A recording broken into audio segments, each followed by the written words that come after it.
नमस्कार सभी को। यूट्यूब चैनल में आप सभी का हार्दिक स्वागत अभिनंदन है। तो जैसा कि हमने सिस्टम शुरू किया, रेस्पिरेटरी सिस्टम के बारे में हम कंप्लीट डिटेल पढ़ने के लिए जा रहे हैं। तो पूरी की पूरी डिटेल पढ़ेंगे रेस्पिरेटरी सिस्टम को लेकर के। तो बने रहिएगा पूरी क्लास को, और क्लास को लाइक करना, शेयर करना और सब्सक्राइब करना ना भूलिएगा, है ना। मैक्सिमम लोगों तक इसको पहुँचाइएगा, ज़्यादा से ज़्यादा लोगों तक इसको भेजिएगा।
क्लास को मैक्सिमम कैंडिडेट तक शेयर कीजिएगा, ज़्यादा से ज़्यादा लोगों तक इसको पहुँचाइएगा।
तो फटाफट से शेयर कर दीजिए क्लास को।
रेस्पिरेटरी सिस्टम हमारा टॉपिक रहता है आज का पूरा रेस्पिरेटरी सिस्टम हम डिस्कस करने जा रहे हैं।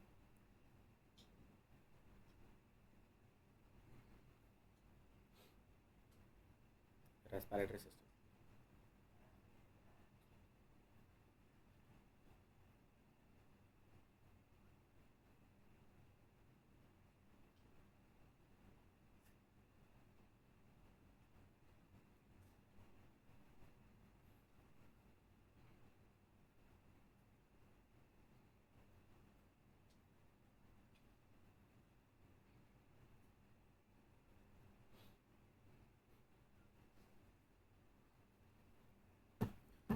तो क्या है respiratory system?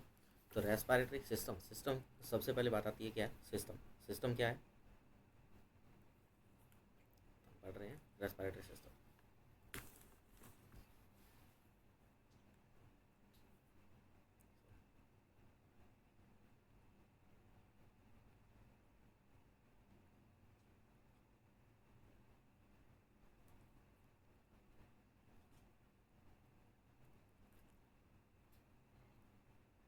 Respiratory system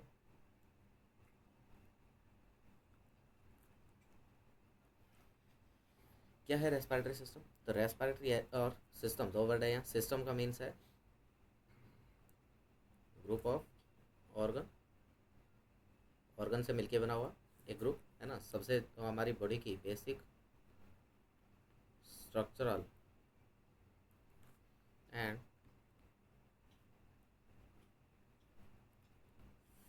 functional unit of your body.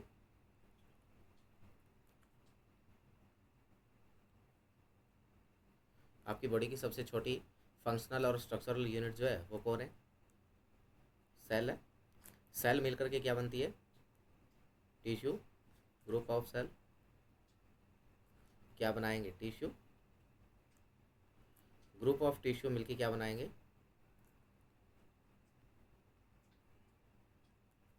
Organ.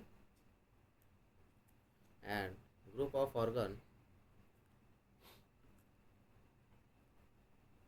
Are make system and group of system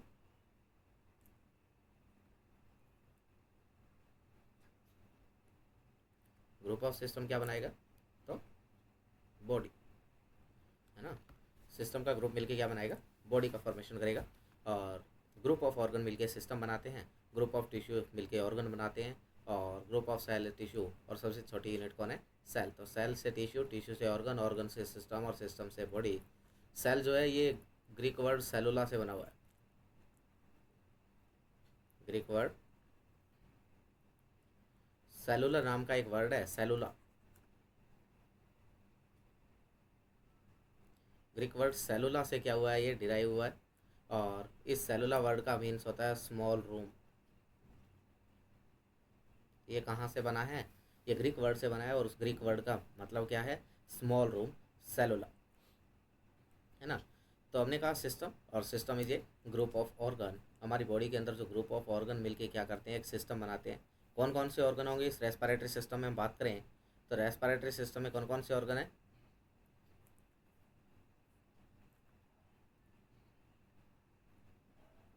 organ कौन कौन से होंगे? तो ऑर्गन की अगर हम शुरुआत से बात करें तो ये क्या है? हम रेस्पिरेटरी सिस्टम का एक ओवरव्यू डायग्राम बनाए।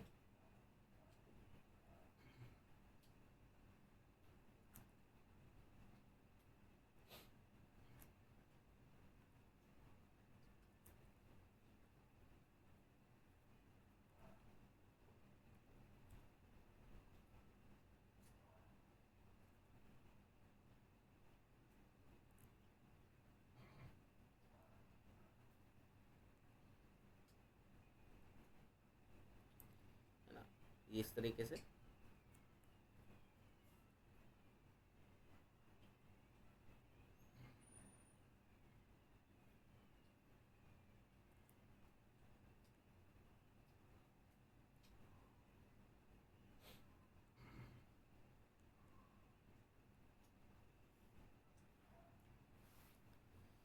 इस तरीके से क्या रहता है? हमारा जो है ऑर्गन रहते हैं काफ़ी सारे, है ना। ये आपकी क्या है?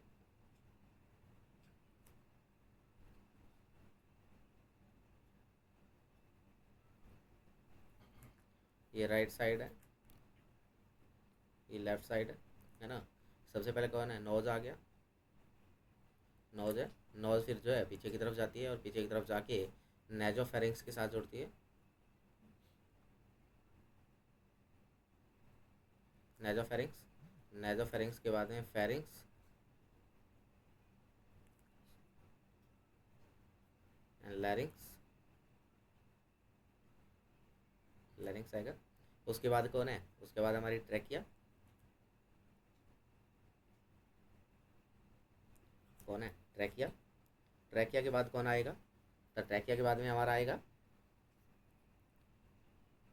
जो हमारी ये दोनों पार्ट्स जो रह जाते हैं जिनको हम क्या बोलते हैं, ब्रोंकाई।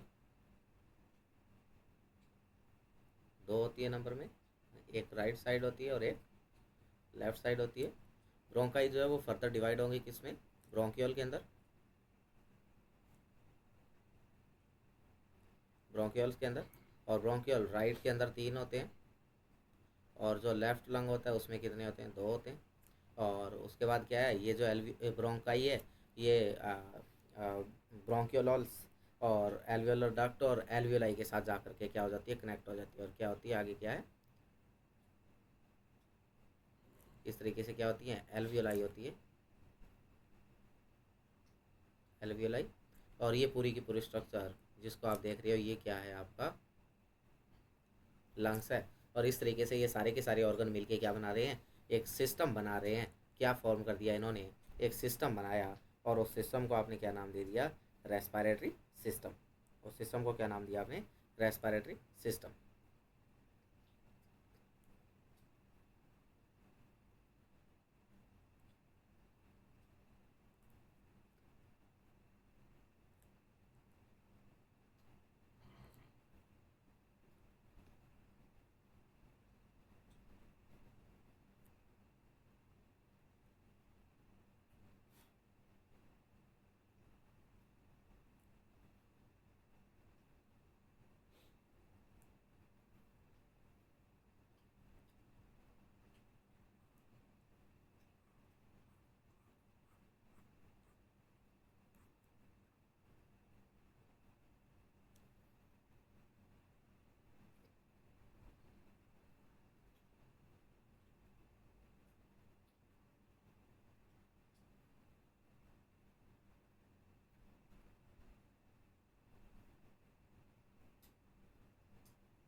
ये सारे के सारे ऑर्गन मिलके क्या बना रहे हैं, एक सिस्टम बना रहे हैं। और उस सिस्टम को आपने क्या नाम दे दिया है, उस सिस्टम को आपने नाम दिया रेस्पिरेटरी सिस्टम। क्या नाम दिया, रेस्पिरेटरी सिस्टम। इसके अलावा हम थोड़ी सी बात कर लेते हैं, कुछ पॉइंट्स के बारे में बात कर लेते हैं जो आपको बेसिकली पूछे जा सकते हैं। आपको पूछा जा सकता है कि रेस्पिरेटरी सिस्टम को दूसरे वर्ड में किस नाम से जानते हैं, तो respiratory system is also known as, is known as, किस नाम से जानते हैं इसको, इसको हम जानते हैं रेस्पिरेटरी अपैरेटस। किस नाम से जानते हैं, रेस्पिरेटरी अपैरेटस। या आप कह सकते हो इसको वेंटिलेटरी सिस्टम कहते हैं, या इसको क्या कहते हैं, वेंटिलेटरी सिस्टम कहते हैं। रेस्पिरेटरी अपैरेटस या वेंटिलेटरी सिस्टम। आप कह सकते हो कि ये कैसा सिस्टम है, ये हमारी बॉडी का एक ऐसा बायोलॉजिकल सिस्टम है। It is a biological system. ये क्या है, एक बायोलॉजिकल सिस्टम है। बायोलॉजिकल सिस्टम जो क्या है, कुछ स्पेसिफिक ऑर्गन से और स्ट्रक्चर से मिलकर बना है। Biological system that consist of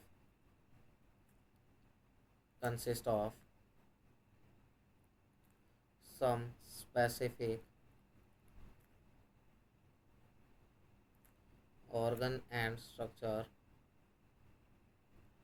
क्या है, एक बायोलॉजिकल सिस्टम है, और ये जो हमारा बायोलॉजिकल सिस्टम जो है ये क्या है, इस बायोलॉजिकल सिस्टम के द्वारा कुछ स्पेसिफिक ऑर्गन और स्ट्रक्चर से मिलके बना है, और ये क्या काम आता है, यूज फॉर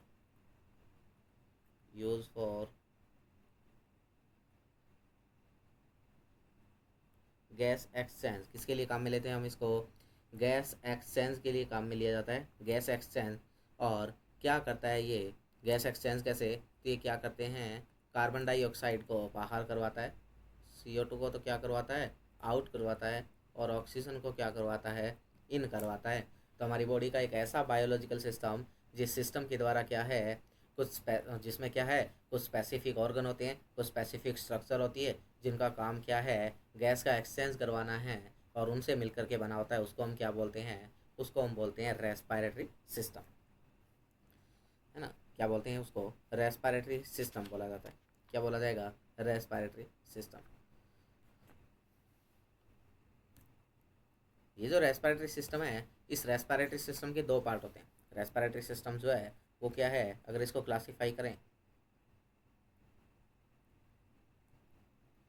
अगर इस सिस्टम का क्या किया जाए, क्लासिफिकेशन किया जाए, इस सिस्टम को आप दो तरीके से क्लासीफाई कर सकते हैं। टू टाइप क्लासिफिकेशन, दो तरीके का क्या रहेगा इसका क्लासिफिकेशन रहता है। टू टाइप ऑफ क्लासिफिकेशन, दो तरीके का क्या रहता है इसका क्लासिफिकेशन रहता है। और वो दो तरीके के क्लासिफिकेशन कौन से हैं, तो मैं बात करूं क्लासिफिकेशन के बारे में, तो नंबर 1 इज, एक क्लासिफिकेशन तो है जो किसके आधार पे है, स्ट्रक्चरल के आधार पे है, जिसको हमने बोला स्ट्रक्चरल क्लासिफिकेशन।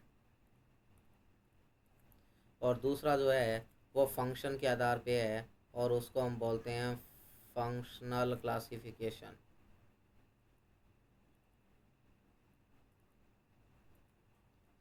तो दो तरीके का क्लासिफिकेशन है। Number 1 classification is structural classification, and number 2 is functional classification. तो बात करते हैं स्ट्रक्चरल और फंक्शन में क्या डिफरेंस है। तो structural on the basis of structure,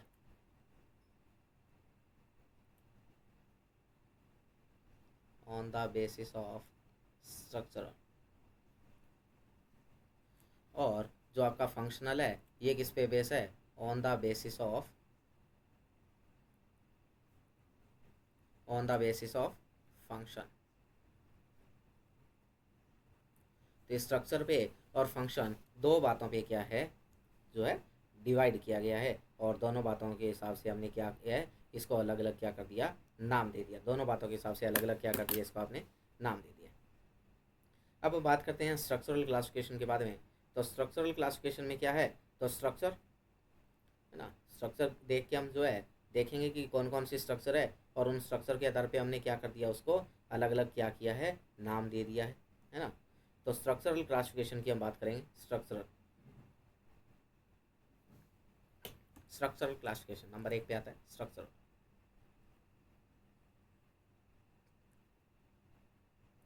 तो नंबर 1 इज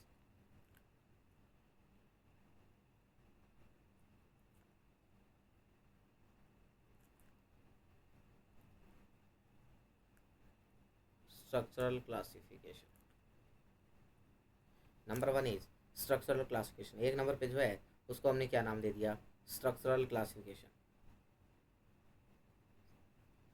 एक नंबर को क्या नाम दिया, स्ट्रक्चरल क्लासिफिकेशन। क्या है इस स्ट्रक्चरल क्लासिफिकेशन के अंदर, तो इसको हमने क्या देखा कि जैसे जैसे अलग अलग स्ट्रक्चर है ना, कुछ स्ट्रक्चर्स जो ऊपर की तरफ है, कुछ स्ट्रक्चर्स जो नीचे की तरफ है, नीचे कहाँ तो थोरेसिक कैविटी में, और ऊपर कहाँ तो थोरेसिक कैविटी से ऊपर। तो कुछ स्ट्रक्चर ऐसी है जो थोरेसिक कैविटी से बाहर है, कुछ स्ट्रक्चर ऐसी है जो थोरेसिक कैविटी के अंदर है, और उन दोनों को हमने क्या है उसके हिसाब से क्या कर दिया, अलग अलग नाम दे दिया। क्या किया, उनको हमने नाम दे दिया। और नाम क्या दे दिया कि ये क्या है, अपर रेस्पिरेटरी ट्रैक्ट है और लोअर रेस्पिरेटरी ट्रैक्ट है। तो क्या है, हमने क्या किया, स्ट्रक्चर के आधार पे इसको दो पार्ट्स में डिवाइड किया और एक का नाम है अपर रेस्पिरेटरी ट्रैक्ट और दूसरी का नाम है lower respiratory tract.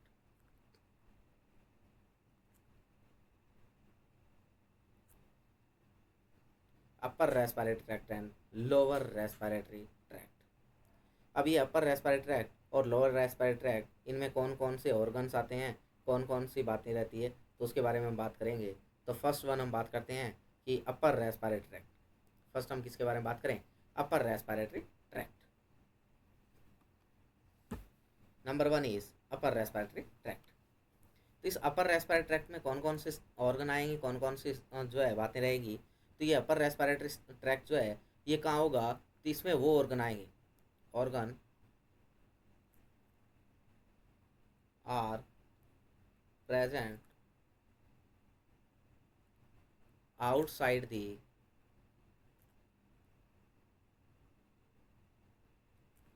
thoracic cavity।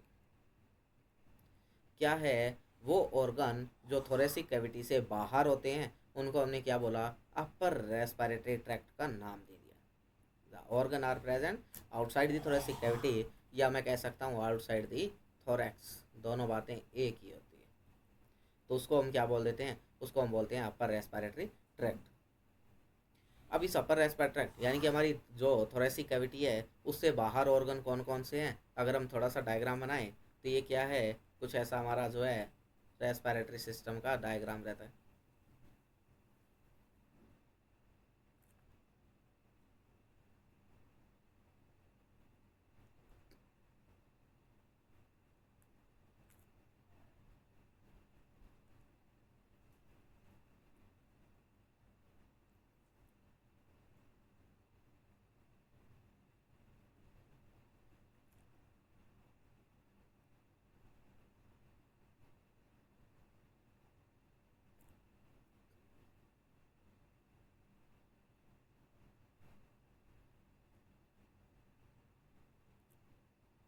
ये क्या है आपका लंग्स, इसमें दो लोब होते हैं और ये जो है इसमें तीन लोब रहते हैं, है ना। ये क्या है, राइट लंग्स है और ये क्या है, लेफ्ट लंग्स है। तो यहाँ क्या है, यहाँ से आपकी कौन शुरू होती है, ये देखिएगा, यहाँ क्या होती है आपकी, स्टर्नम होता है। कौन होता है, स्टर्नम होता है। इस तरीके से आपका कौन पड़ा रहता है, स्टर्नम। और यहाँ इनके नीचे कौन होता है आपका, डायाफ्राम। यहाँ क्या रहता है, डायाफ्राम रहता है। ये क्या होता है, डायाफ्राम होता है, जिसको आप मेजर रेस्पिरेटरी मसल के नाम से जानते हैं।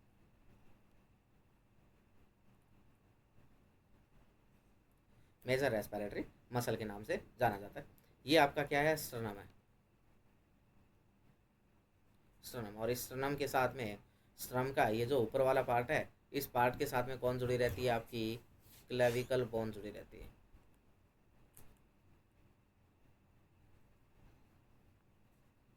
यहाँ कौन जुड़ी रहती है आपकी, क्लेविकल बोन जुड़ी रहती है। इसको आप क्या बोलोगे, क्लेविकल्स, क्लेविकल बोन। ये क्या है आपकी क्लेविकल बोन है। और जहाँ से ये क्लेविकल बोन शुरू होती है, यहाँ से जहाँ से ये क्लेविकल बोन है, इससे ऊपर ऊपर का जो एरिया है उस एरिया को हम बोलते हैं अपर रेस्पिरेटरी ट्रैक्ट। और इससे जो लो नीचे का एरिया है उसको हम बोलते हैं लोअर रेस्पिरेटरी ट्रैक्ट। तो आपको पता चला कि अपर रेस्पिरेटरी ट्रैक्ट में कौन कौन से ऑर्गन आते हैं। तो मैं बोलूँ कि कौन है यहाँ, तो यहाँ नोज है, यहाँ कौन है, नोज है, कौन है, नोज है। और कौन है, तो फेरिंग्स है,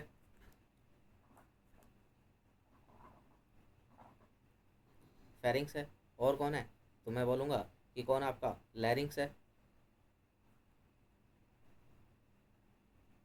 कौन है आपका, नोज है, फेरिंग्स है, लैरिंग्स है ना। इसके अलावा इस नोज के अंदर कुछ ग्लैंड होती है और उन ग्लैंड को हम नाम देते हैं एडिनोइड ग्लैंड,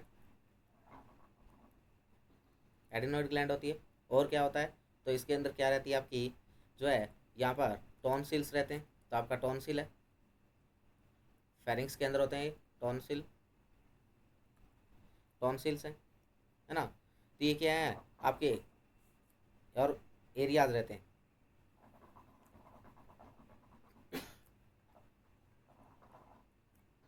है ना। तो क्या है, फेरिंग्स है, लैरिंग्स है, नोज है, वोकल कॉर्ड है, नो जो आपका लैरिंग्स है उसी को क्या बोलते हैं, वोकल कॉर्ड, है ना। एडिनोइड ग्लैंड है, टॉन्सिल है। ये सारे के सारे ऑर्गन किसके अंदर आते हैं, अपर रेस्पिरेटरी ट्रैक्ट में।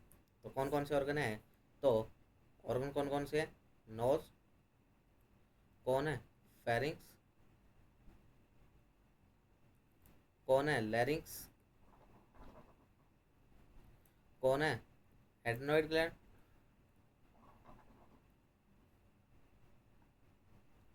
कौन है टॉन्सिल्स। ये सारे के सारे कहाँ आते हैं, ये सारे के सारे किसमें आपके अपर रेस्पिरेटरी ट्रैक्ट में, नोज, है ना। फेरिंग्स, फेरिंग्स को थ्रोट भी बोलते हैं, लैरिंग्स इसको वॉइस बॉक्स या इसी को वोकल कॉर्ड कहते हैं,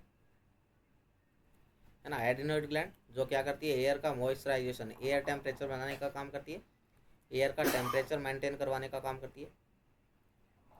टॉन्सिल्स जो एक तरीके का क्या है आपका डिफेंस सिस्टम है ना। तो ये क्या है, अपर रेस्पिरेटरी ट्रैक्ट के अंदर आते हैं। अब क्या है, अपर रेस्पिरेटरी ट्रैक्ट से रिलेटेड एक बात रहती है, और बात क्या रहती है कि जो आपका अपर रेस्पिरेटरी जो सिस्टम जो ट्रैक्ट होती है, वहाँ से जब आप सक्शनिंग करते हो तो वो सक्शनिंग दो तरीके से कर सकते हो। आपको क्या है, अगर इस अपर रेस्पिरेटरी ट्रैक्ट को क्या करना पड़े, अगर सक्शन करना पड़े, अगर क्या करना पड़े, सक्शन करना पड़े इसमें, अगर क्या करे, अगर इसके अंदर क्या करना पड़े आपको, सक्शन करना पड़े, तो आप दो तरीके से कर सकते हो। एक तो आप नोज से होके कहाँ चले जाओ, फेरिंग्स में चले जाओ, जिसको बोला नेजोफेरेंजियल। और दूसरा क्या करो, आप थ्रोट डायरेक्ट ओरल कैविटी से होते हुए फेरिंग्स में चले जाओ, जिसको बोलते हैं ओरोफेरेंजियल। तो दो चीज़ें हो गई, नेजोफेरेंजियल और ओरोफेरेंजियल, दो तरीके की सक्शनिंग होती है, दोनों की दोनों अपर रेस्पिरेटरी ट्रैक्ट से की जाती है। और ये जो सक्शनिंग का जो टाइम रहता है, ये सक्शनिंग का time not more than 10 second होता है।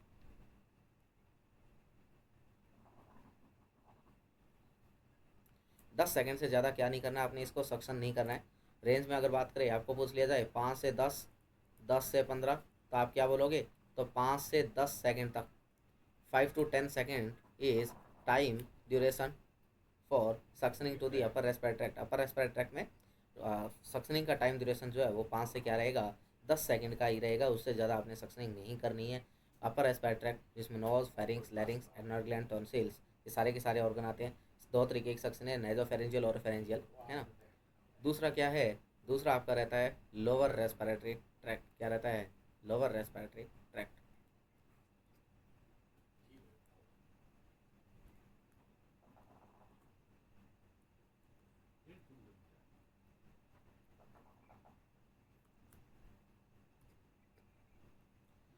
दूसरा है लोअर रेस्पिरेटरी ट्रैक्ट।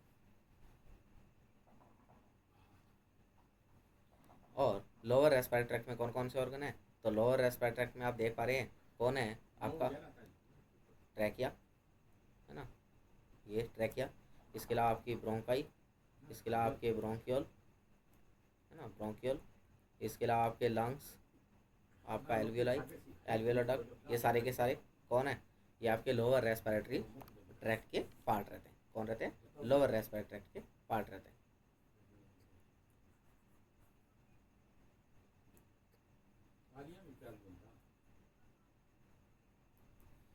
तो बात करते हैं lower respiratory tract.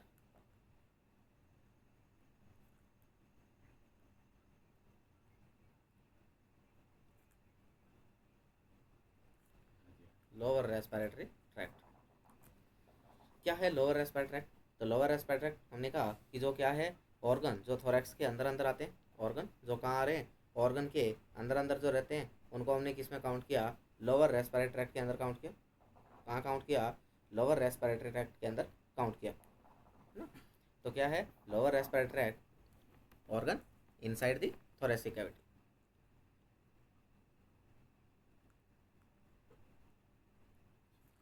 inside the thoracic cavity. Organ जो कहाँ है, थोरेसिक कैविटी के अंदर है, उनको आपने किस नाम से जाना, लोअर रेस्पिरेटरी ट्रैक्ट के अंदर क्या कर लिया, काउंट कर लिया। कहाँ काउंट किया, लोअर रेस्पिरेटरी ट्रैक्ट के अंदर काउंट किया। कौन कौन से ऑर्गन है यहाँ, तो ऑर्गन की मैं बात करूँ तो जैसे कि आपकी ट्रैकिया है, ट्रैकिया जिसको किस नाम से जानते हैं, विंड पाइप, किस नाम से जानते हो, विंड पाइप है। इसके अलावा कौन है आपका, इसके अलावा आपका जो रह जाता है ट्रैकिया के साथ कौन जुड़ी है, ब्रोंकाई, ब्रोंकाई दो होती है, एक होती है राइट साइड में और दूसरी रहती है लेफ्ट साइड में। वही मैं बात करूं तो तीसरा पार्ट आपका कौन है, ब्रोंकाई के बाद कौन आती है, ब्रोंक्यूल्स,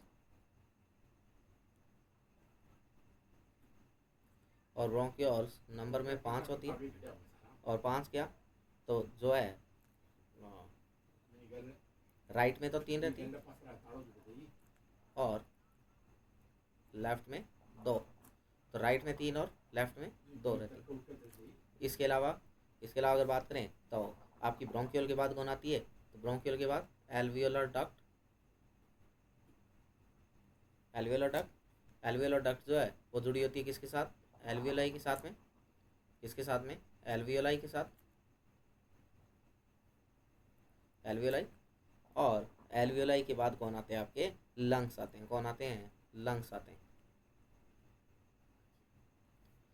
तो क्या है, लोअर रेस्पिरेटरी ट्रैक्ट में कौन कौन से ऑर्गन काउंट करोगे, तो लोअर रेस्पिरेटरी ट्रैक्ट में आपका कौन है, ट्रैकिया जिसको विंड पाइप बोला, ब्रोंकाई है जो राइट और लेफ्ट दोनों साइड होती है एक एक, ब्रोंक्यूल जो नंबर में टोटल 5 होती है, 3 राइट साइड होती है, 2 लेफ्ट साइड होती है, एल्वियोलर डक्ट होती है, एल्वियोलाई होती है, और फिर क्या रहता है, लंग्स रहता है। फिर क्या रहेगा आपका, लंग्स।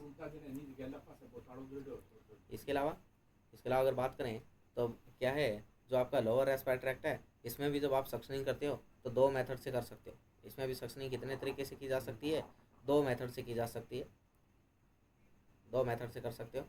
लोअर रेस्पिरेटरी ट्रैक्ट जो है वहाँ पर अगर आपने सक्शनिंग करनी है तो 2 मेथड से की जा सकती है।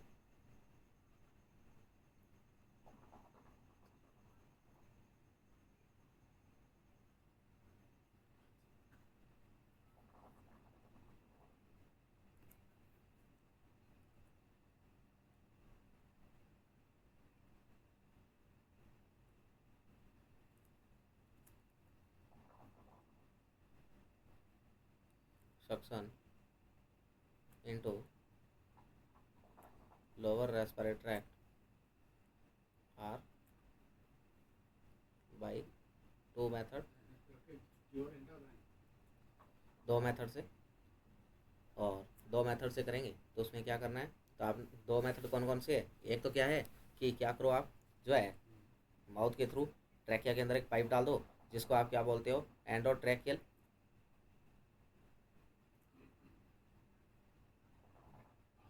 और दूसरी क्या करो, दूसरी क्या कर सकते हो, डायरेक्ट एक ट्रैकिया के अंदर क्या करो, दूसरी क्या कर सकते हो आप ट्रैकिया के अंदर डायरेक्ट, है ना, माउथ से ट्रैकिया में, तो उसको बोलते हैं ओरोट्रैकियल।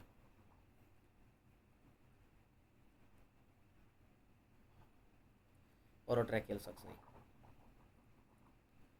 तो 2 तरीके से क्या कर सकते हो आप, सक्शन कर सकते हो इसको, आपके लोअर रेस्पिरेटरी ट्रैक्ट को, endotracheal and orotracheal suction. Endotracheal suction और ओरोट्रैकियल, तो ये भी कितना होगा, तो यहाँ एक थोड़ा सा वेरिएशन है कि जो आपका ये एंडोट्रैकियल सक्शनिंग है ये कब तक कर सकते हो आप, अप टू 15 सेकेंड, 15 सेकेंड तक की जा सकती है कौन, एंडोट्रैकियल सक्शन, जबकि ओरोट्रैकियल जो है ये कितने तक रहेगी, अप टू 10 सेकेंड तक रहती है। कितने टाइम तक, अप टू 10 सेकेंड। नेक्स्ट आपका दूसरा पार्ट जो रहता है, और दूसरा पार्ट है उसका नाम क्या है, functional classification. Second classification is functional classification, functional classification.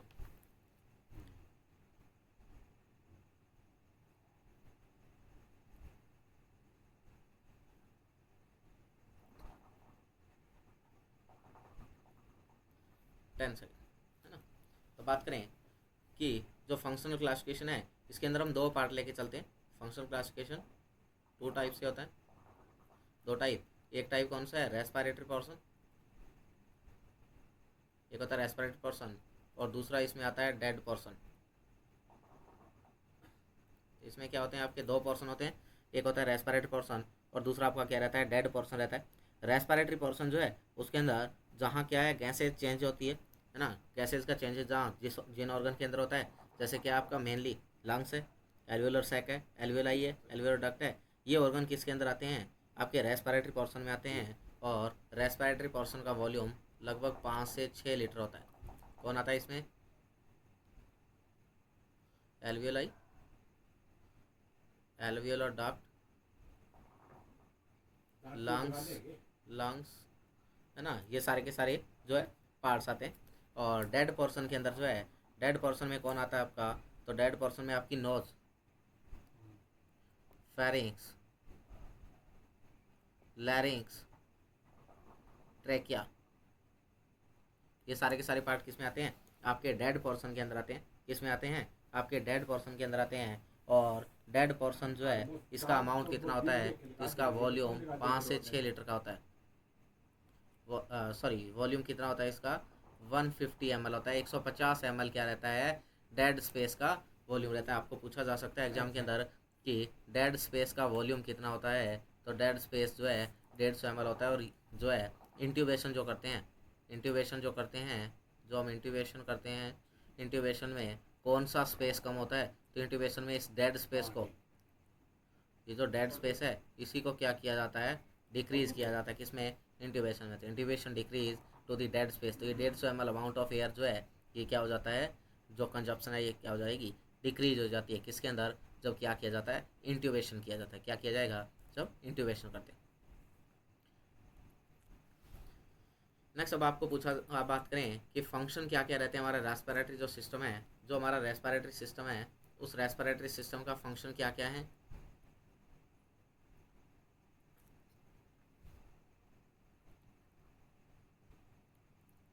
Function of respiratory system, respiratory system के फंक्शन क्या क्या हैं?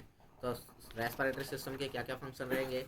तो जो रेस्पिरेटरी सिस्टम है फंक्शन की अगर बात करें तो मेन फंक्शन क्या है? O2 और CO2 एक्सचेंज, यानी कि गैसेस का एक्सचेंज। तो आप कह सकते हो एक तो होता है इसकी primary function,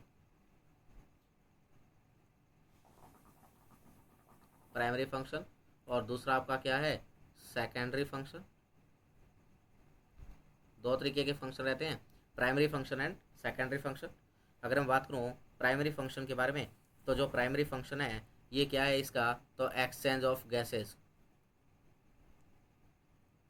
exchange of gases, gases का क्या करना? एक्सचेंज करना। गैसेस कौन सी? तो ऑक्सीजन को तो क्या करवाना? इन करवाना, और CO2 को क्या करवाना? आउट करवाना। ये क्या है इसका? प्राइमरी फंक्शन है। पर इसके साथ साथ क्या है, इनके कुछ और फंक्शन है। क्या है? इनके कुछ और फंक्शन है। और फंक्शन क्या है? तो ये क्या करवाता है? सेंस ऑफ स्मेल,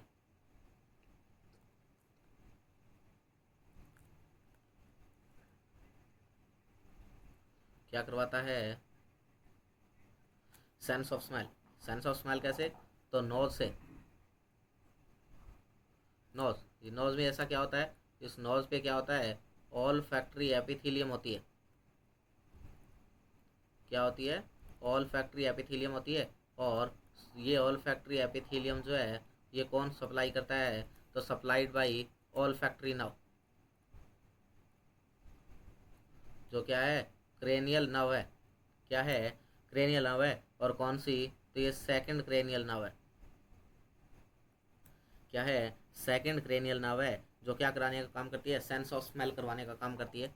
वहीं तो क्या है पहला काम सेकेंडरी फंक्शन में सेंस ऑफ स्मेल है। इसके अलावा क्या करता है? Voice production, voice production. Voice production किससे? तो हमने कहा हमारे पास क्या है? लैरिंक्स, और लैरिंक्स को हमने क्या नाम दिया था?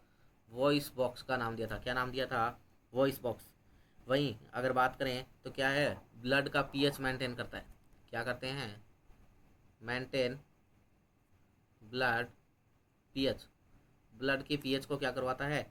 मेंटेन करवाता है। एसिड बेस बैलेंस करवाता है। क्या कराता है? Acid base balance. कौन? आपका रेस्पिरेटरी सिस्टम क्या करता है? एसिड बेस बैलेंस करता है ना। और इसके साथ साथ क्या है? एयर का टेम्परेचर, टेम्परेचर ऑफ एयर, उसको क्या किया जाता है, मेंटेन करके रखा जाता है, किसके द्वारा, रेस्पिरेटरी सिस्टम। तो ये क्या है आपकी, क्या है, सेकेंडरी फंक्शन है। प्राइमरी फंक्शन की बात करें तो एक्सचेंज ऑफ गैसेज, गैसेज का एक्सचेंज क्या रहता है, प्राइमरी फंक्शन रहता है। अब हम बात करते हैं कि जो हमारा रेस्पिरेटरी सिस्टम है, उस रेस्पिरेटरी सिस्टम का डेवलपमेंट कैसे होता है। बात करते हैं डेवलपमेंट ऑफ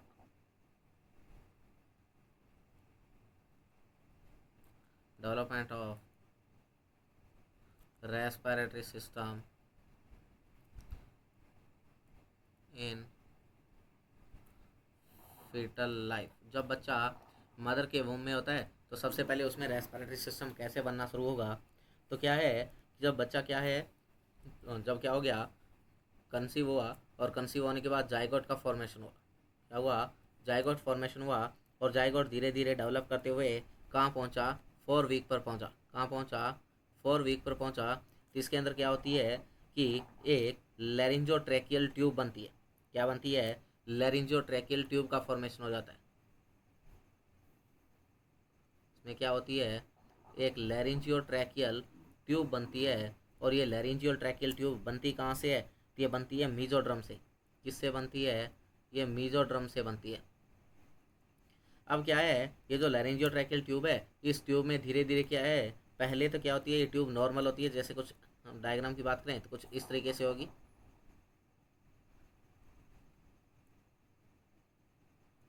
इस तरीके से होती है। उसके बाद क्या होता है, इस ट्यूब के अंदर धीरे धीरे क्या होता है, डिवीज़न होता है, और डिवीज़न होने के बाद इसमें क्या हो जाते हैं, बर्ड्स बन जाते हैं। क्या बन जाएंगे, और इसमें कुछ जो है बर्ड्स लाइक स्ट्रक्चर जो है वो क्या होने लग जाती है, फॉर्म होने लग जाती है। यानी कि कुछ ऐसी स्ट्रक्चर इसमें क्या होगी, बनने लग जाएगी, और इनको हम बोलते हैं कि यहाँ क्या होने लगता है, ट्रैकियल बर्ड्स बनने लगते हैं। क्या बनने लगेंगे, ट्रैकियल बर्ड्स बनेंगे। और अब ये ट्रैकियल बर्ड्स धीरे धीरे क्या करते जाते हैं, ग्रो करते जाते हैं। और जब क्या होता है, 4 वीक जो है जब एंड होने वाला होता है, तो उसी दौरान क्या हो जाता है, इस बच्चे के अंदर ये जो बर्ड्स जो बने थे, ये बर्ड्स जो बने थे, ये क्या है, ग्रो करते हुए आगे की तरफ, और नीचे जो है कुछ इस तरीके की स्ट्रक्चर को क्या कर देंगे, फॉर्मेशन कर देंगे। कुछ क्या है, इस तरीके की स्ट्रक्चर का क्या करेंगे, फॉर्मेशन करेंगे। और ये दो पार्ट्स अलग अलग होंगे। और ये तो क्या बन गई हमारी, ट्रैकिया। ये तो क्या बन गई, ट्रैकिया बन गई। और ये नीचे की तरफ जो है वो क्या बन गए, ब्रोंकियल बर्ड्स बन गए। क्या बन गए, ब्रोंकियल बर्ड्स बन गए। क्या बने, ब्रोंकियल बर्ड्स बन गए। और अब धीरे धीरे क्या होगा, इनमें डेवलप होगा, और जब क्या होगा, 8 वीक तक पहुंचेंगे। जब क्या होगा, 8 वीक तक पहुंचेंगे, तो उस दौरान क्या है, रेस्पिरेटरी सिस्टम का क्या हो जाएगा, डेवलपमेंट हो जाएगा। क्या हो जाएगा, रेस्पिरेटरी सिस्टम, यानी कि लंग्स बन जाएंगे, ब्रोंकाई ब्रोंकियल सारा कुछ क्या हो जाता है, फॉर्मेशन हो जाता है। कब, 8 वीक तक। कब तक, 8 वीक तक। तो क्या है, जो हमारा रेस्पिरेटरी सिस्टम है, ये क्या है, जब बच्चा क्या होता है, मदर के वूम में होता है, तो उस दौरान 4th वीक पे अगर बात करें कि, तो क्या होगा कि जो डेवलपमेंट है किसका, डेवलपमेंट ऑफ रेस्पिरेटरी सिस्टम, जो रेस्पिरेटरी सिस्टम है, इस रेस्पिरेटरी सिस्टम का जो डेवलपमेंट है वो कब शुरू हो जाएगा, तो वो शुरू हो जाता है 4th वीक पे। Begin about 4th week gestational age, 4 week gestation age पे शुरू हो जाता है। और ये धीरे धीरे, वैसे तो 8 वीक पे जो है एल्वियोलाई और लंग्स बन जाते हैं, और उनको मैच्योर होने में कितना टाइम लग जाता है, 28 वीक। Mature eight 28 weeks. क्या, 28 वीक्स तक जाते जाते क्या होगा, ये मैच्योर होएगा। क्या होगा, 28 वीक्स तक क्या हो जाता है, मैच्योर हो जाता है। और बात करें तो इसमें 16 से 24, 16 to 24 वीक्स पर क्या हो जाती है, इसमें क्या हो जाएगी, सेल फॉर्म होती है।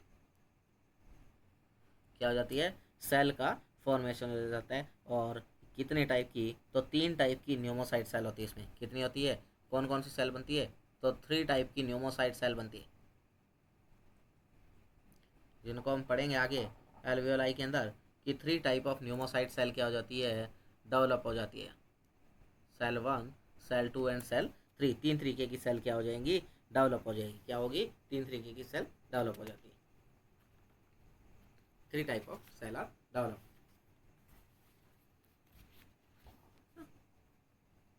अब हम बात करते हैं वन बाय वन, कुछ रेस्पिरेशन से रिलेटेड एक दो टर्मिनोलॉजी रहती है, उनको देख लें। एक होता है पल्मोनरी वेंटिलेशन,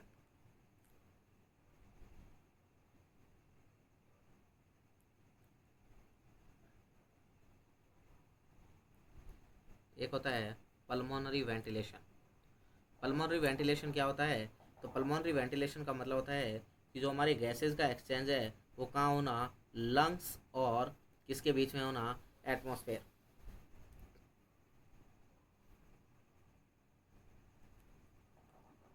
तो CO2 and O2 change between lungs and blood. दूसरा हमारा क्या रहता है, इंटरनल रेस्पिरेशन। क्या होता है? Internal respiration.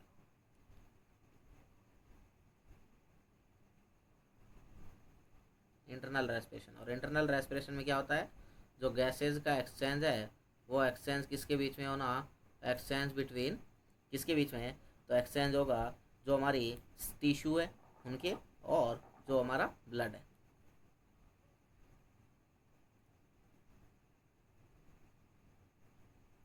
और एक होता है सेल्यूलर रेस्पिरेशन। क्या होता है? Cellular respiration. और सेलुलर रेस्पिरेशन बिटवीन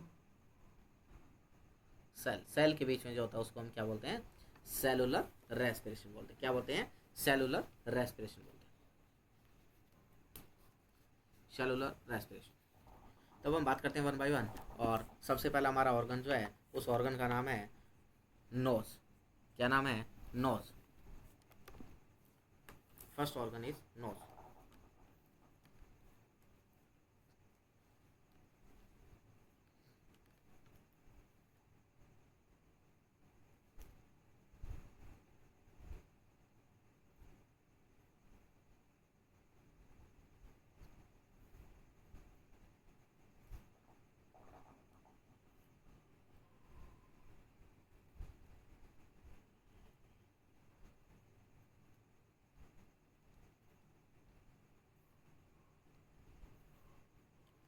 बात करते हैं नोज। नोज तो बात करते हैं नोज, या आप कह सकते हो नेजल कैविटी। नोज या नेजल कैविटी।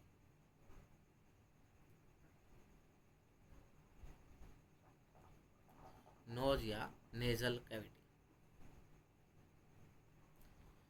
तो क्या है नोज या नेजल कैविटी? तो नोज क्या है, बात करते हैं knows.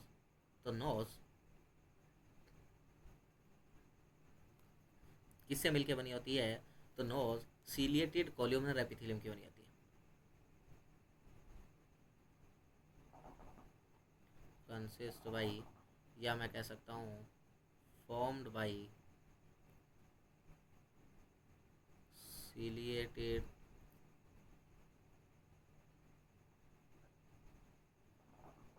Columnar epithelium.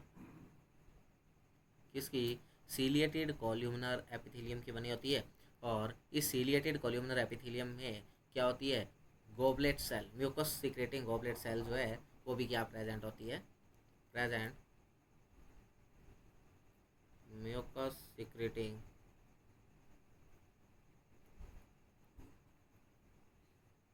Goblet cell. इसमें क्या होती है, कुछ म्यूकस सीक्रेटिंग गोबलेट सेल जो है वो क्या रहती है, प्रेजेंट रहती है।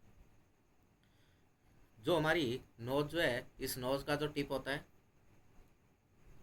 Tip of nose is formed by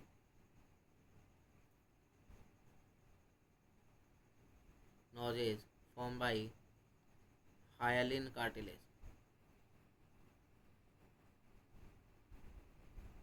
knows का जो टिप है वो किससे मिलके बना होता है, हाइलिन कार्टिलेज से मिलके बना होता है। नोज का टिप जो है, tip of nose is form by hyaline cartilage. कैसा ऑर्गन है? तो प्राइमरी रेस्पिरेटरी ऑर्गन है। कैसा ऑर्गन है? प्राइमरी रेस्पिरेटरी ऑर्गन रहता है। कैसा है? इसके अलावा आप कह सकते हो कि it is also a sensory organ. कैसा ऑर्गन भी है ये? सेंसरी ऑर्गन भी है। सेंस करवाने का काम करता है स्मेल का। इसके अलावा आप कह सकते हो शेप कैसी होती है? तो ट्राइएंगुलर शेप का होता है। कैसा होता है? ट्राइएंगुलर शेप होती है। कैसी होती है? ट्राइएंगुलर शेप होती है ना। और जो है कहाँ प्रेजेंट होती है? तो between present centre of face. Face के क्या होती है? सेंटर के अंदर क्या रहती है? प्रेजेंट होती है। अगर क्या हो नोज की लाइनिंग, जो नोज है, इस नोज में क्या हो जाए? इन्फ्लामेशन वगैरह हो जाए,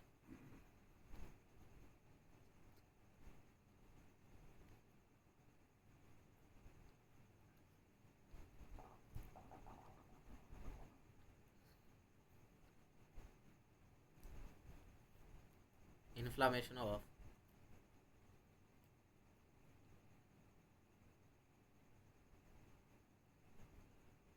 इन्फ्लामेशन ऑफ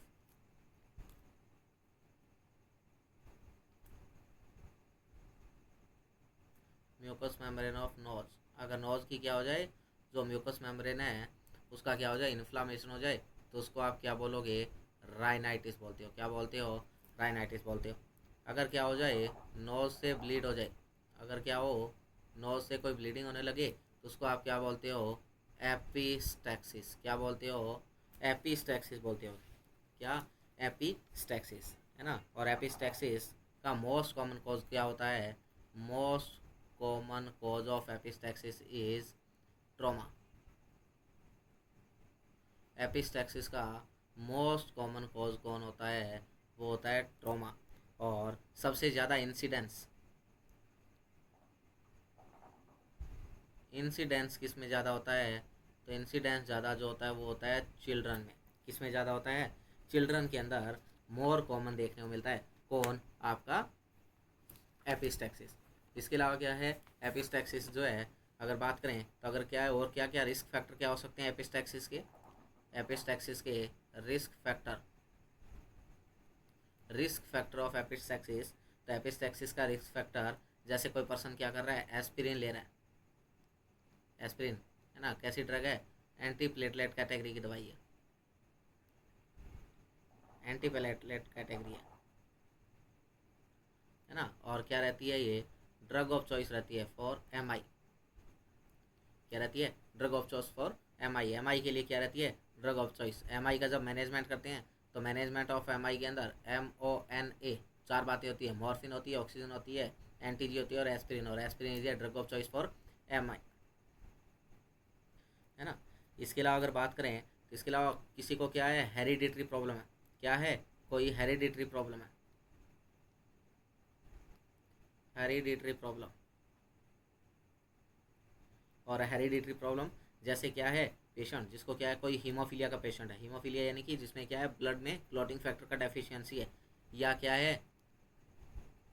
हीमोफीलिया। हीमोफीलिया या क्या है? ल्यूकेमिया। हीमोफीलिया, ल्यूकेमिया, ऐसा कोई पेशेंट है ना। या क्या है? पेशेंट के अंदर विटामिन के का डेफिशिएंसी है। विटामिन के क्या है? डेफिसिट है। विटामिन के की डेफिशिएंसी है। तो इन सभी के अंदर क्या है? इन सभी में क्या है? चांस रहते हैं ज़्यादा कि क्या हो सकती है? नोज़ के अंदर ब्लीडिंग हो सकती है। इसके अलावा अगर बात करें तो क्या है? कितने टाइप का होता है एपिस्टैक्सिस के? Types, type of epistaxis.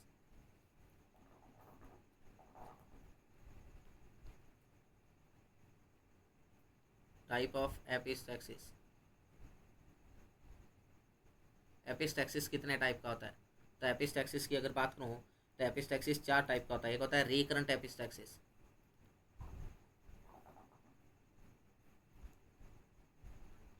क्या होता है?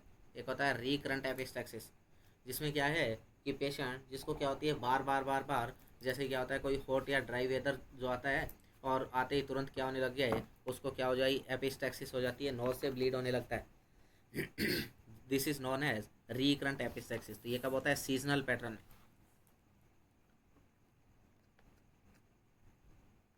कब होता है, सीजनल होता है।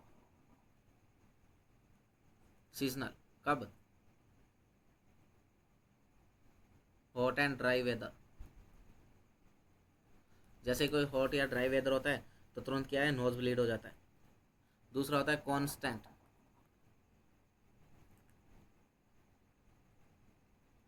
कांस्टेंट, और कांस्टेंट की अगर बात करें तो कांस्टेंट यानी कि क्या है, एक बार हुआ और लंबे टाइम तक, यानी कि जो long period of time, long period of time happen होता है, उसको हम क्या बोलते हैं, कांस्टेंट एपिस्टैक्सिस। इसके अलावा एक होता है आपका क्या, सडन एपिस्टैक्सिस। सडन एपिस्टैक्सिस, और सडन एपिस्टैक्सिस जो होता है, इस सडन एपिस्टैक्सिस में क्या है, ये कभी भी हो सकता है, एनी टाइम, किसी भी समय क्या है, देखने को मिल सकता है, हैपन हो सकता है, उसको हम बोलेंगे सडन एपिस्टैक्सिस। और एक होता है क्रोनिक एपिस्टैक्सिस। क्रोनिक एपिस्टैक्सिस, और क्रोनिक एपिस्टैक्सिस जो है, ये ऐसी कंडीशन है जो क्या है, लगातार यानी कि मोर देन 6 मंथ देखने को मिल रही है, और कंटिन्यूसली, कंटिन्यूसली क्या है, मोर देन 6 मंथ को देखने को मिल रही है, उसको हमने क्या बोला, क्रोनिक एपिस्टैक्सिस बोला। क्या बोला, क्रोनिक एपिस्टैक्सिस। क्या बोला, क्रोनिक एपिस्टैक्सिस। ये जो क्रोनिक एपिस्टैक्सिस है, ये ज़्यादातर कब किस में देखने मिलती है, तो ऐसे पेशेंट जिनके अंदर क्या है, कोई डिजीज़ है, जैसे कोई लीवर का डिजीज़ है या कोई किडनी डिजीज़ है, तो उनके अंदर जो है ज़्यादातर देखने को मिल सकती है। साइन सिम्टम क्या क्या रहते हैं इस एपिस्टैक्सिस के, क्या क्या साइन सिम्टम रहेंगे, sign symptom, sign symptom.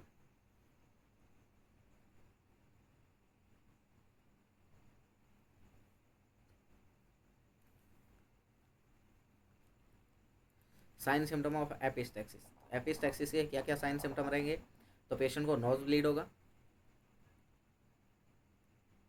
Knows के अंदर क्या होगा, ब्लीड होगा। उसके अलावा आप कह सकते हो माउथ ब्लीड हो सकता है,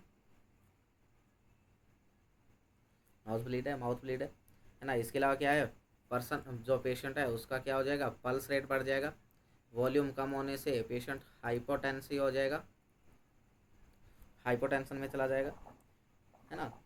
और इसके अलावा क्या है, इसके अलावा पेशेंट हाइपोटेंशन है, इंक्रीज पल्स रेट यानी कि टैकीकार्डिया है ना, पेशेंट को क्या होगा, फटीग फील होगा, इरिटेबल हो जाएगा। तो ये सारा का सारा जो है वो क्या है, आपको साइन सिम्टम देखने को मिले। तो पता कैसे लगाएं, डायग्नोस कैसे करोगे, तो देखते ही पता लग जाएगा। डायग्नोसिस में क्या है, देखोगे पेशेंट को, हिस्ट्री लोगे, फिजिकली एग्जामिन करोगे, देखते ही पता क्या है, लग जाना आपने, है ना। इसके अलावा सीबीसी करा सकते हो, एक्सरे करा सकते हो, एमआरआई करा सकते हो। और इम्पॉर्टेंट बात है कि आप क्या करोगे, राइनोस्कोपी कर लेते हो। राइनोस्कोपी क्या करने के लिए, टू डिटेक्ट लोकेशन,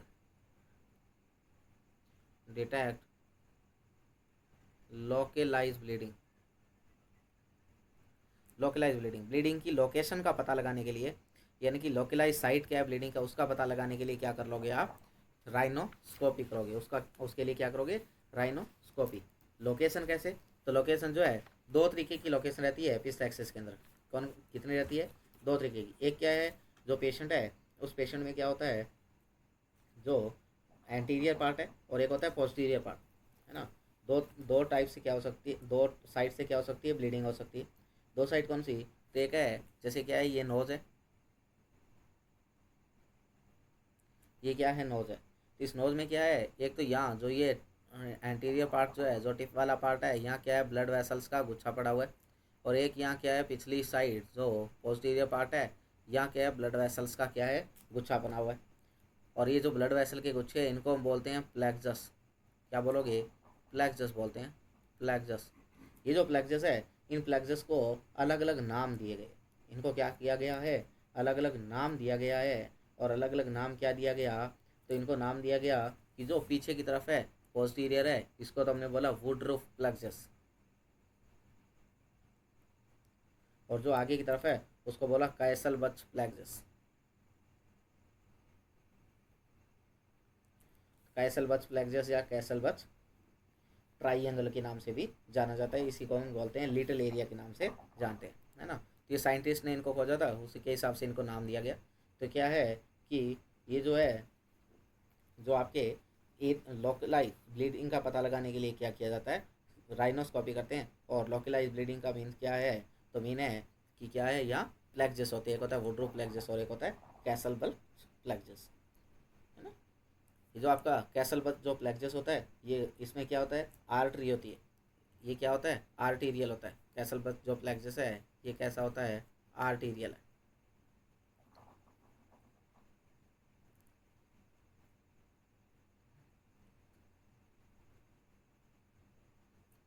ये यहाँ क्या होते हैं, आर्टरीज, और इसमें क्या होती है, विनस। विनस आर्टरी कौन कौन सी होती है, तो अगर आर्टरी की बात करें तो ये जो कैसलबर्ग प्लेक्सस है इसमें कौन कौन सी आर्टरीज होती हैं, तो एक होती है एंटीरियर एथिमोइडल आर्टरी,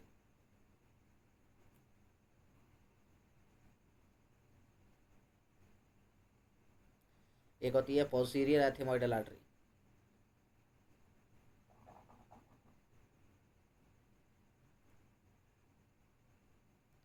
एक होता है स्फीनोपेलेटाइन आर्टरी,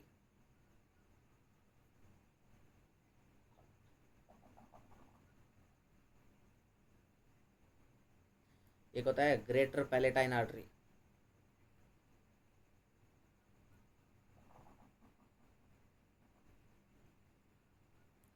है ना, और एक होता है superior labial artery.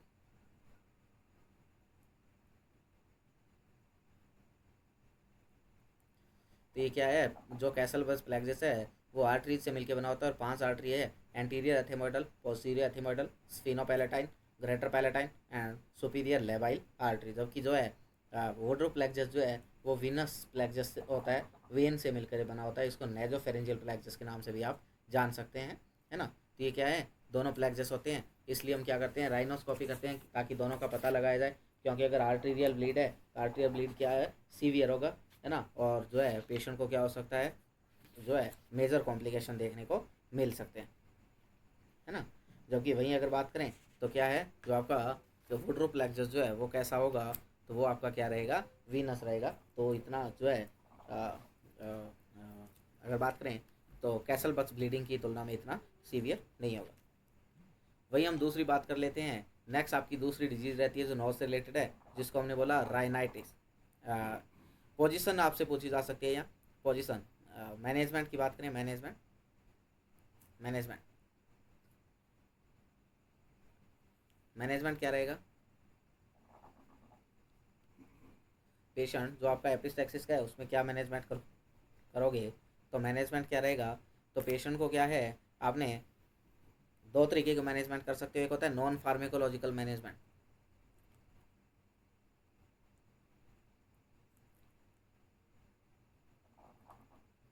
Non pharmacological, non pharmacological यानी कि आपने क्या करना है, जो एंटीरियर नोज है उसको क्या करना है, टाइटली पिंच करना है। क्या करोगे, pinch the anterior nose tightly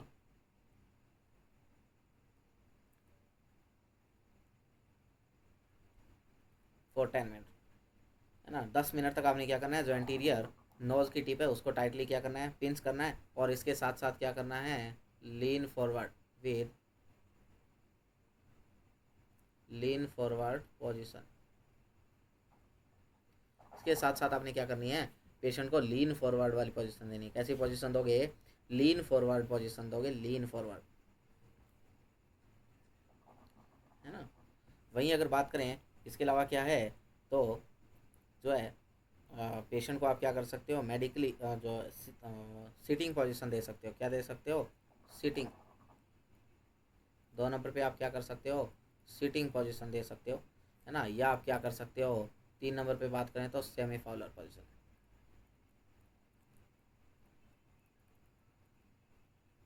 इस तरीके से आप क्या कर सकते हो, पेशेंट को पोजीशन दे सकते हो। और क्या करनी है आपने, कोल्ड कंप्रेशन, कोल्ड कंप्रेशन का जो क्या है, ब्लीडिंग साइट है, जिससे क्या होगा, वैसो कॉन्स्ट्रिक्शन होगा। क्या होगा, वैसो कॉन्स्ट्रिक्शन, और वैसो कॉन्स्ट्रिक्शन होगा तो डिक्रीज ब्लीडिंग, तो क्या होगी, ब्लीडिंग कम होगी, और ब्लीडिंग को आप क्या कर सकते हो, कंट्रोल कर सकते हो। इसके साथ साथ क्या करते हैं हम, पैकिंग करते हैं, नेजल पैकिंग क्या की जाती है, नेजल पैकिंग, जिससे क्या होगा, डायरेक्ट प्रेशर लगेगा। क्या काम करेगी ये, डायरेक्ट प्रेशर ड्रेसिंग का काम करेगी। और प्रेशर ड्रेसिंग जो है वो क्या है, सबसे बड़ा काम रहता है हमारा ब्लीडिंग को कंट्रोल करने के लिए। जब ये प्रेशर ड्रेसिंग की जाती है तो इससे रिलेटेड एक नर्स का रिस्पॉन्सिबिलिटी रहता है कि जिस पेशेंट को आप क्या कर रहे हो, नेजल पैकिंग कर रहे हो, तो आपने क्या करना है, इंस्ट्रक्ट करना होता है, instruct to the patient. Patient को क्या करना होता है, आपने इंस्ट्रक्ट करना होता है। और क्या इंस्ट्रक्ट करोगे, तो आपने इंस्ट्रक्ट करना है कि तुम्हें क्या करना है, breathe by mouth,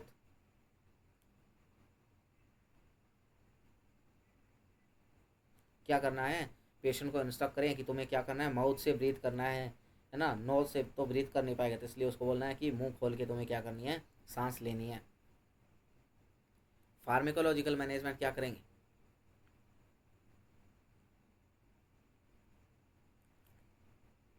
pharmacological management, और फार्मेकोलॉजिकल मैनेजमेंट में क्या करना आपने, तो फार्मेकोलॉजिकल मैनेजमेंट में ड्रग देंगे, और कैसी, तो वैसो कॉन्स्ट्रिक्टर देते हैं। क्या देंगे, वैसो कॉन्स्ट्रिक्टर देंगे, वैसो कॉन्स्ट्रिक्टर। और वैसो कॉन्स्ट्रिक्टर में क्या है, तो वैसो कॉन्स्ट्रिक्टर में जैसे क्या है आपकी एम्फेटामाइन नाम की एक दवाई आती है, कौन आती है, एम्फेटामाइन, है ना, तो एम्फेटामाइन,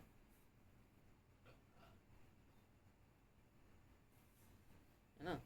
इसके अलावा आप क्या करते हो, इसके अलावा हम डी कंजेस्टेंट देते हैं, क्या देंगे, डी कंजेस्टेंट काम में लेते हैं, डी कंजेस्टेंट, है ना, जो क्या करते हैं, नेजल कंजेस्शन को रिलीव करते हैं। इसके अलावा आप क्या कर सकते हो, पेशेंट में सर्जिकल मैनेजमेंट कर सकते हो, क्या कर सकते हो, सर्जिकल मैनेजमेंट। और सर्जिकल मैनेजमेंट क्या करोगे, तो सर्जिकल मैनेजमेंट में क्या कर सकते हैं हम, जो ब्लड वेसल ब्लीड कर रही है उसको आप क्या कर दोगे, कोट्राइज कर दो, क्या कर दोगे, कोट्राइज,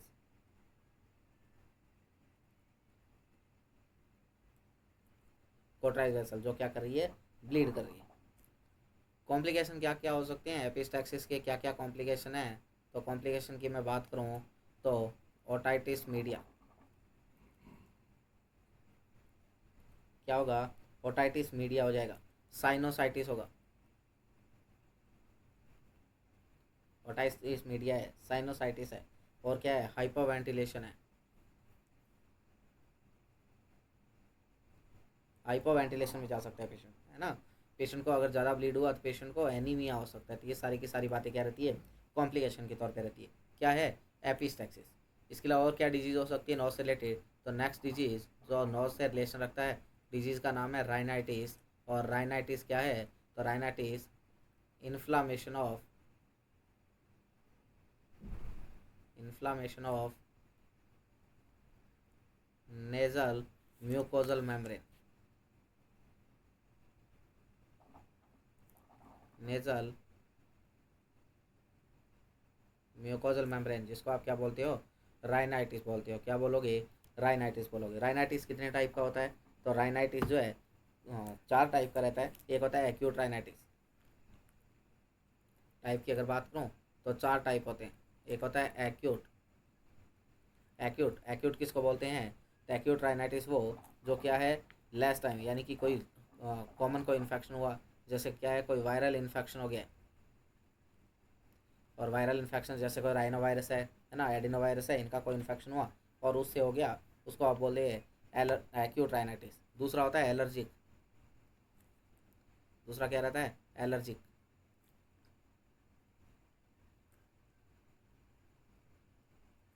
एलर्जिक राइनाइटिस। और एलर्जिक राइनाइटिस को हे फीवर बोलते हैं, क्या बोलते हैं, हे फीवर बोलते हैं। और ये एलर्जिक राइनाइटिस जो है ये कोई एलर्जन की वजह से होगा। और एलर्जन कौन हो सकते हैं, जैसे कोई पोलेंस हो सकते हैं, है ना, कोई वीट डस्ट हो सकता है, ऐसा। इसके अलावा एक होता है वैसो मोटर, क्या होता है, वैसो मोटर होती है, कौन होती है, वैसोमोटर राइनाइटिस होता है। और वैसोमोटर राइनाइटिस जो है ये क्या होता है, इडियोपैथिक नॉन एलर्जिक टाइप होता है। ये क्या होता है, इडियोपैथिक होता है, जिसका एग्जैक्ट कॉज हमें क्या नहीं है, पता नहीं है। इडियोपैथिक होता है कौन, वैसोमोटर राइनाइटिस, नॉन एलर्जिक होता है। एक होता है मेडिकोमेंटोसा राइनाइटिस, एक क्या होता है, मेडिकोमेंटोसा। और मेडिकोमेंटोसा राइनाइटिस क्या है, तो मेडिकोमेंटोसा राइनाइटिस यानी कि क्या कर रहे हैं हम, जब ओवर यूज़ करते हैं, over use of topical agent, इसका जो टॉपिकल एजेंट है उसका क्या किया आपने, अगर ओवर यूज़ किया, जैसे कोई नोजल कोई नेजल स्प्रे ले रहा है ना, या कोई क्या है, कोई ऐसे अब्यूज सब्सटेंस यूज़ कर रहा है इनहेल करके, जैसे कोकेन है ना, तो उससे क्या हो जाएगा, उसको इन्फ्लामेशन होगा, उसको हम बोलेंगे मेडिकामेंटोसा राइनाइटिस। साइन के सिम्टम क्या क्या हो सकते हैं, तो पेशेंट को क्या रहती है, साइन सिम्टम अगर आपको पूछे कि क्या क्या साइन सिम्टम रहते हैं, तो पेशेंट में वाटरी इची आई रहती है, वाटरी इची आई रहती है। पेशेंट का क्या हो जाता है, सेंस ऑफ स्मेल अल्टर हो जाता है, Altered sense of smell, sense of smell patient का क्या हो जाता है, अल्टर हो जाता है। पेशेंट को राइनोरिया होता रहता है, पेशेंट को स्नीजिंग होती रहती है बार बार, है ना, नेजल ऑब्स्ट्रक्शन देखने को मिल सकता है। इसके अलावा पेशेंट को क्या रहता है, इसके अलावा हेडक रहता है, मैलेज रहता है ना, पेशेंट को क्या रहता है, हेडक रहता है, मैलेज रहता है पेशेंट को, स्नीजिंग और,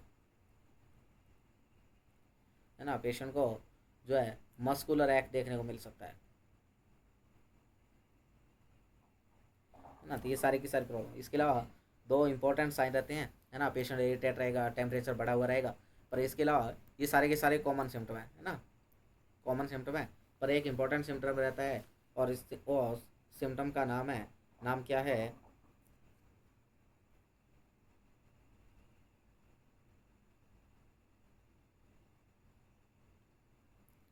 नाम क्या है, तो वो दोनों सिम्टम क्या रहेंगे, एक होता है एलर्जिक सैल्यूट, इंपॉर्टेंट सिम्टम है दोनों के दोनों, और एक सिम्टम का नाम है एलर्जिक सैल्यूट।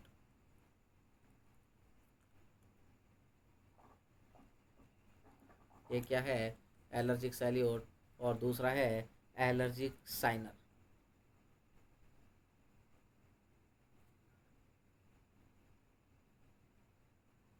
दो सिम्टम है, एक एलर्जिक सैल्यूट है और दूसरा एलर्जिक साइनर है। एलर्जिक सैल्यूट क्या होता है, तो एलर्जिक सैल्यूट जो है उसको नेजल सैल्यूट भी बोलते हैं, क्या बोलते हैं, नेजल सैल्यूट, नेजल सैल्यूट बोलते हैं। और नेजल सैल्यूट का मतलब है कि क्या करना, use of palm, use of palm, palm को क्या करते हुए, यूज करते हुए क्या करना, use of palm for rubbing the nose upward, nose को अपवर्ड रब करना, पाम जो हैंड का पाम है उसको यूज़ करते हुए, उसको हम बोलते हैं नेजल सैल्यूट या एलर्जिक सैल्यूट। और एक होता है एलर्जिक साइनर, जिसमें क्या हो जाता है, डार्क सर्किल, डार्क सर्किल बन जाते हैं कहाँ, अंडर दी आई,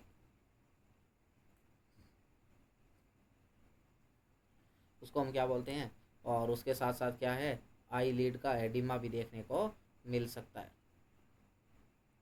तो under the eyes dark circle का फॉर्मेशन होना, उसको हम क्या बोलते हैं, एलर्जिक साइनर, है ना। सिम्टम क्या डायग्नोस कैसे करते हैं, तो सारी की सारी नॉर्मल चीज़ें रहती है, पेशेंट को देखते ही आपको क्या लग जाएगा, पता लग जाएगा। हिस्ट्री लेते हैं, फिजिकली एग्जामिन करते हैं, एलर्जी टेस्ट कराते हैं, है ना, नेजल जो ड्रेन हो रहा है उसका कल्चर करवाते हैं, है ना, राइनोस्कोपी है, सीटी स्कैन है, सारी की सारी बातें रहती है। मैनेजमेंट के अंदर जो सिम्टोमेटिक है, जैसे पेशेंट को क्या होता है, राइनोरिया होता है, तो राइनोरिया में क्या करना, अपने पेशेंट को एंटी हिस्टामिन दे रहे हो, है ना, डीकंजेस्टेंट दे देते हैं, है ना, इसके साथ साथ टॉपिकल स्प्रे दे दी जाती है जो नोज़ के लिए, है ना। तो ये सारी की सारी चीज़ें, इसके साथ साथ कोर्टिकोस्टेरॉइड भी दिए जाते हैं। और ये सारी की सारी बातें क्या रहती है, नॉर्मल जो चीज़ें रहती है वो सारे के सारे जो है ना। तो कोई स्पेशल जो है इसके अंदर जो है मैनेजमेंट की बात नहीं रहती है। नेक्स्ट बात रहती है, नेक्स्ट जो हमारे नोज जो होती है, उस नोज़ के अंदर क्या होती है, कुछ छोटी छोटी एयर फिल्ड कैविटी होती है लेटरल पार्ट के अंदर, है ना। तो हमारी नोज़ के अंदर क्या होती है, कुछ एयर फिल्ड कैविटी होती है, और उन एयर फिल्ड कैविटी को किस नाम से जानते हैं? तो क्या होता है? Small air filled cavity are present in nose, जिनको हम क्या बोलते हैं, जिनको नाम दिया जाता है पैरानेजल साइनसेस।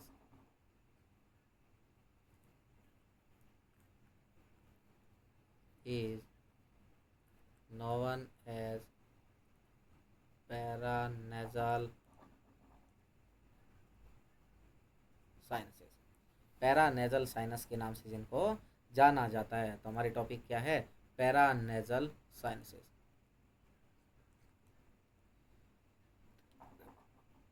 तो कितने होते हैं पैरानेजल साइनस? तो पैरानेजल साइनस 4 होते हैं। कितने होते हैं? 4 होते हैं।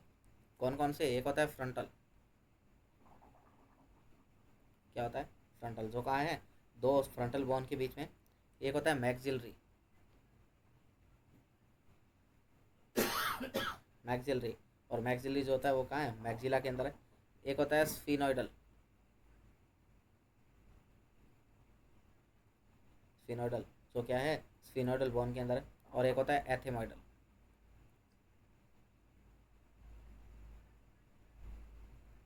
और एथेमोइडल जो है वो क्या होता है? एथेमोइड बोन के लेटरल साइड के अंदर जो है प्रेजेंट रहता है।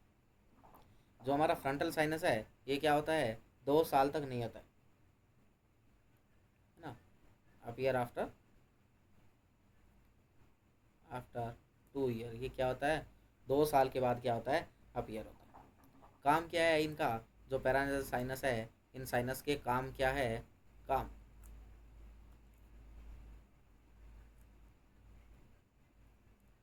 फंक्शन क्या है इनके? तो इनके काम क्या है? तो एक काम की अगर बात करें, ये क्या करते हैं? जो स्कल है उसके वेट को रिड्यूस करते हैं,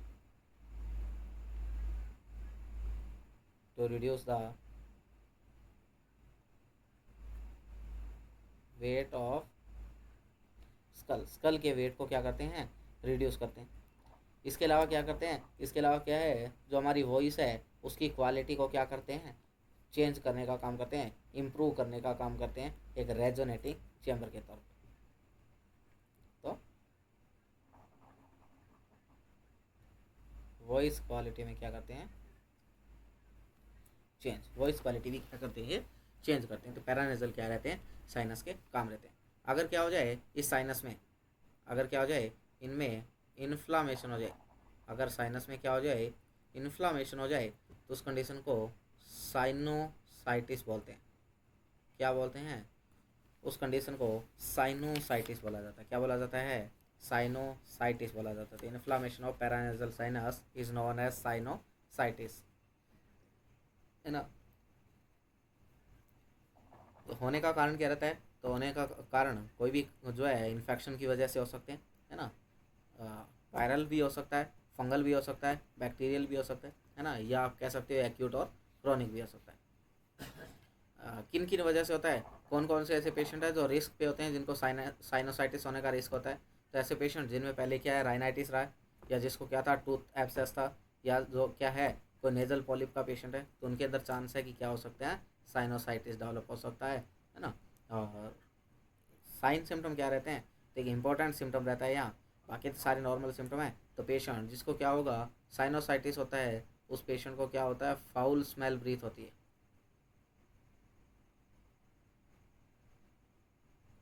क्या होती है? File foul smell breath. और क्या होता है? पेन होता है।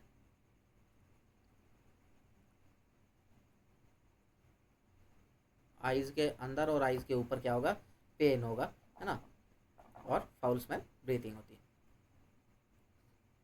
इसके साथ साथ इसमें क्या होता है? साइनोसाइटिस के रिलेटेड एक इम्पॉर्टेंट सर्जिकल मैनेजमेंट है, और उस सर्जिकल मैनेजमेंट का नाम है Caldwell Luc operation.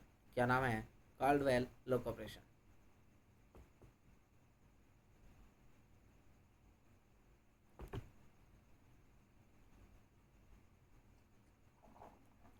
Caldwell Luc operation. और इस कार्लवेल लक ऑपरेशन को क्या, इसमें क्या करते हैं? कैरिसन पंच फॉरसेप्स को यूज़ करते हुए क्या किया जाता है, जो है क्रोनिक मैक्सिलरी साइनोसाइटिस है उसके अंदर क्या है ये परफॉर्म किया जाता है ना, कॉल्ड बाय लोक ऑपरेशन। नेक्स्ट हमारा ऑर्गन है और ऑर्गन का नाम है फेरिंग्स।